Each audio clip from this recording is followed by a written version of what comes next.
പ്രകടമായി കേരളം എന്നൊരു സംസ്ഥാനം ഇന്ത്യയിൽ തന്നെയാണോ എന്ന് മലയാളികൾ തലയിൽ കൈവച്ചു പോകുന്ന സാഹചര്യമാണ്. ബജറ്റ് അവതരണം നേരിട്ട് കേട്ടപ്പോൾ അങ്ങനെ തന്നെയാണോ തോന്നിയത്? തീർച്ചയായിട്ടും ഇന്ന് ഇപ്പോൾ ശ്രീ ബിട്ടാസ് സൂചിപ്പിച്ചതുപോലെ ബഹുമാനപ്പെട്ട ധനകാര്യമന്ത്രി ശ്രീമതി നിർമ്മല സീതാരാമൻ്റെ ശരീരഭാഷ തന്നെ അത് വളരെ വ്യക്തമാക്കുന്ന വളരെ എന്താണ് പറയുക ഒരു തണുത്ത ബജറ്റ് പ്രസംഗമാണ് ഇന്നിവിടെ ഉണ്ടായത്. വാസ്തവത്തിൽ കേരളം 29 ആവശ്യങ്ങൾ ഉന്നയിച്ചിരുന്നു ഈ ബജറ്റിന് മുന്നായിട്ട്. അതിൽ പ്രധാനപ്പെട്ട കാര്യങ്ങൾ ഒന്നിപ്പോൾ നമ്മൾ എയിംസിൻ്റെ കാര്യം പറഞ്ഞല്ലോ, യാതൊരു പരാമർശനവും ഉണ്ടായില്ല. എത്രയോ കാലമായി നമ്മൾ ആവശ്യപ്പെട്ടുകൊണ്ടിരിക്കുന്ന ഒരു കാര്യമാണ്. എന്താണ് തടസ്സം? കേന്ദ്ര ഗവൺമെൻറ് അത് പറയണ്ടേ? ഒരിക്കലും ഒരു പരാമർശവും നടത്താൻ അല്ലെങ്കിൽ ഒരു പരിഗണനയും നൽകാനായിട്ട് തയ്യാറായിട്ടില്ല. നമ്മളെ സംബന്ധിച്ചിടത്തോളം ഇപ്പോൾ നാളികേരത്തിൻ്റെ കാര്യം പറഞ്ഞു, വളരെ നല്ല കാര്യം. അത് ഉദ്ദേശിക്കുന്നത് പോലെ നാളികേരത്തിൻ്റെ പ്രൊമോഷന് വേണ്ടി പുതിയ എന്താണ് പറയുക വളരെ പഴകിയ മരങ്ങൾ വെട്ടിമാറ്റി പുതിയത് പ്ലാന്റ് ചെയ്യുക, അതെല്ലാ കോസ്റ്റൽ സ്റ്റേറ്റ് തീരദേശമുള്ള അല്ലെങ്കിൽ നാളികേരം കൃഷി ചെയ്യുന്ന എല്ലാ സംസ്ഥാനങ്ങൾക്കുമുള്ള ഇതിൻ്റെ ഒരു വിഹിതം നമുക്ക് കിട്ടുമെന്ന് വയ്ക്കാം. ഞാൻ ചെയ്ത കാര്യമില്ല എന്ന് പറയുന്നില്ല. പക്ഷേ കേരളത്തെ സംബന്ധിച്ചിടത്തോളം വളരെ നിർണായകമാണ് റബ്ബർ. ആ റബ്ബർ അധിഷ്ഠിത വ്യവസായങ്ങൾ തുടങ്ങുന്നതിനോ അതല്ലെങ്കിൽ റബ്ബറിൻ്റെ വിലസ്ഥിരതാ ഫണ്ടിന് 1000 കോടി രൂപ നമ്മൾ ചോദിച്ചതിനോ ഒരു പ്രതികരണവും ഒരു വാക്കുപോലും ബജറ്റിൽ പ്രസ്താവന ഉണ്ടായില്ല.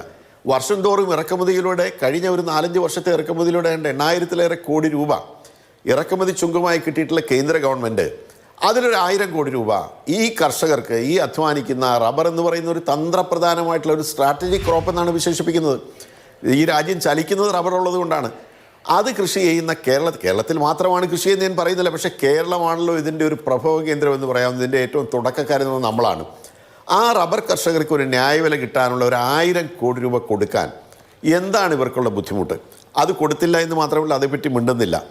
പിന്നെ നമ്മൾ ഇന്ന് കേരളവും ഇന്ത്യയിലെ മറ്റു പല സംസ്ഥാനങ്ങളും നേരിടുന്ന വളരെ ഗുരുതരമായിട്ടുള്ളൊരു പ്രശ്നമാണ് മാൻ അനിമൽ കോൺഫ്ലിക്റ്റ്, മനുഷ്യ മൃഗ സംഘർഷം. ഒരക്ഷരം പോലും അതേക്കുറിച്ച് പറയാനോ അതിൻ്റെ ഒരു പരിഹാരം കാണുന്നതിന് വേണ്ടി സാമ്പത്തിക സഹായം ഏർപ്പെടുത്താനോ ഈ ബജറ്റ് മിണ്ടുന്നില്ല. തേയില, കാപ്പി, സുഗന്ധവ്യഞ്ജനങ്ങൾ അവയുടെ മൂല്യവർദ്ധനവ്, ബ്രാൻഡിങ്, അതേക്കുറിച്ചൊന്നും പറയുന്നില്ല. ഏറ്റവും പ്രധാനപ്പെട്ട ഒരു കാര്യമാണ് വിഴിഞ്ഞം എന്ന് പറയുന്നത് കേരളത്തിന് വേണ്ടിയിട്ടുള്ള പ്രോജക്റ്റാണോ? ഈ രാജ്യത്തിന്, ലോകത്തിന് തന്നെ മാതൃകയായി നമ്മുടെ രാജ്യം ഉയർത്തിക്കാട്ടുന്ന അല്ലെങ്കിൽ വരും കാലങ്ങളിൽ ഏറ്റവും കൂടുതൽ വികസനം അതുപോലെ തന്നെ രാജ്യത്തിന് പ്രയോജനം കിട്ടാൻ പോകുന്ന ഒരു വൻകിട പദ്ധതി, അത് ഭാഗ്യവശാൽ ദൈവാനുഗ്രഹത്താൽ കേരളത്തിൽ വന്നു എന്നുള്ള ഒറ്റ പ്രശ്നം മാത്രമേ ഉള്ളൂ. അതിനുവേണ്ടി എന്തെങ്കിലും പറയാൻ, എന്തെങ്കിലും ഒരു പ്രത്യേക സാമ്പത്തിക സഹായ പാക്കേജ് പ്രഖ്യാപിക്കാൻ ഒന്നും തയ്യാറായിട്ടില്ല. കേരളം പോലെ ഇത്രയേറെ സാമ്പത്തിക ബുദ്ധിമുട്ട് അനുഭവിക്കുന്ന ഒരു സംസ്ഥാനം നമുക്കറിയാമല്ലോ. കടക്കെണി എന്ന് വിശേഷിപ്പിക്കാവുന്ന അതീവ ഗുരുതരമായ സാമ്പത്തിക പ്രശ്നം ഇവിടെയുണ്ട്. ഇവിടെ 21,000 കോടി രൂപയുടെ ഒരു സ്പെഷ്യൽ പാക്കേജ് സംസ്ഥാന ഗവൺമെൻറ് ചോദിച്ചു. ഒന്നും കൊടുക്കാൻ അല്ലെങ്കിൽ അതേക്കുറിച്ചൊന്നും പറയാൻ തയ്യാറായിട്ടില്ല. ഇപ്പം എന്താണ് ഈ പറയുന്ന ഈ ഹൈ വാല്യൂ അഗ്രികൾച്ചർ എന്ന് പറഞ്ഞുകൊണ്ട് ഒരു പ്രഖ്യാപനം നടത്തിയിട്ടുണ്ട്. എന്താണ്? നാളികേരം, ചന്ദനം, കൊക്കോ, കശുവണ്ടി എന്നിവ തീരദേശത്ത് കോസ്റ്റൽ മേഖലയിൽ കൃഷി ചെയ്യാനായിട്ട് സാമ്പത്തിക സഹായം നൽകുമെന്നാണ് പറഞ്ഞിട്ടുള്ളത്. ഞാൻ ചോദിക്കട്ടെ, കൊക്കോയും ചന്ദനവും അതുപോലെ തന്നെ ഈ പറയുന്ന കശുവണ്ടിയൊക്കെ കോസ്റ്റൽ മേഖലയിലാണോ കൃഷി ചെയ്യുന്നത്? നമ്മുടെ മലയോര ഇടനാട്ടിലും മലനാട്ടിലുമല്ല ഇതിൻ്റെയൊക്കെ കൃഷി കൂടുതലായിട്ട് വരുന്നത്. അതിലേക്ക് അത് വ്യാപിപ്പിക്കുകയാണെങ്കിൽ തീർച്ചയായിട്ടും അത് കേരളത്തിന് പ്രയോജനപ്പെടും. പക്ഷെ മന്ത്രി എടുത്ത് പറഞ്ഞിട്ടുള്ളത് കോസ്റ്റൽ മേഖലയിലെ ഇവയുടെ കൃഷിയുടെ പുരോഗതിക്ക് വേണ്ടിയിട്ട് ഈ കാര്യങ്ങൾ സാമ്പത്തിക സഹായം ചെയ്യുമെന്നാണ്. ഇവിടെ പറഞ്ഞതുപോലെ ഇവിടെ ഏറ്റവും പ്രധാനപ്പെട്ട കാര്യമാണ് ഈ പറയുന്ന ഹൈ സ്പീഡ് റെയിൽ കോറിഡോർ. ഞാൻ ചോദിക്കട്ടെ, 7 എണ്ണം പ്രഖ്യാപിച്ചു, ബാംഗ്ലൂർ വരെ വന്ന് നിൽക്കുകയാണ്. കേരളത്തിലേക്ക് നീട്ടുന്നതിന് എന്താണ് തടസ്സം? എന്താണ് പ്രശ്നം? ഞങ്ങൾ ഈ വിഷയം കഴിഞ്ഞ 15 വർഷം മുമ്പ് ആരും ഹൈസ്പീഡ് റെയിൽ കോറിഡോറിനെ കുറിച്ച് ചിന്തിക്കുകയോ പറയുകയോ ചെയ്യാതിരുന്ന കാലഘട്ടം മുതൽ ഞങ്ങൾ കേരള കോൺഗ്രസ് പാർട്ടി ശ്രീ പി ജോസഫിൻ്റെ നേതൃത്വത്തിൽ ഞങ്ങൾ ഈ വിഷയം ഉന്നയിച്ചിട്ടുള്ളതാണ്. ഞങ്ങൾ വെറുതെ ഉന്നയിച്ചതല്ല. ശ്രീ ഇ ശ്രീധരൻ ഈ രാജ്യത്ത് അല്ലെങ്കിൽ ലോകത്ത് തന്നെ അറിയപ്പെടുന്ന ഒരു റെയിൽവേ സംബന്ധമായ ഒരു വിദഗ്ധനാണ് അദ്ദേഹം.